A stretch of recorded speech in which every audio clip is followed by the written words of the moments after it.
रामराम मंडळी, तुम्ही माणसाला हे काय आज हिचं नवीनच तर काय बघा सांगते मी तुमच्या कानात. आज आहे कुठं सांगू नका, कुठं सांगसालासा. तर बघा आता त्यासाठी सालीची डाळ घेतली होती उडदाची, त्यात मीठ टाकलं आणि घेतली ना कुठून मसाला तयार करायला. खोबरं, लसूण, कढीपत्ता, कोथिंबीर घेतली, मिक्सरला दिला दणका ठेवून. आणि बघा आता ही डाळ आहे का ह्यामध्ये मीठ टाकून घोटायचंय बरं का. हां, आणि आता मग मसाला परताय घेतला लगेचच, त्यामध्ये घातली ना जिरी.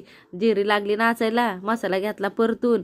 परतून घेतलेला मसाल्याला जरा तेल सुटून द्यायचं बरं का. आणि नंतर जे गोठलेलं होतं का आपलं ते द्यायचं नाही यामध्ये टाकून दणक्याने टाकलं की अगो बाय बाय बाय काय फतफत फतफत करीत होते. तुम्हाला काय सांगायचं, जरा जपून भाजलं तर मला माहित नाही बरं का. हां, तर बघा आता जसं जसं टाकलं तसं तसं आपल्याला तुम्हाला पाणी ठेवा की त्याच्यात, जसं लागतंय तुम्हाला किती माणसं आहे ती तशी ठेवायचं पाणी त्याच्यात. पण गरम पाणी होतं बरं का, चव येते बरं का कुठल्या बी कालवणाला त्याने. हां, आपली ताई आमटी आणि भाताबर खा नाही तर भाकरीवर खा.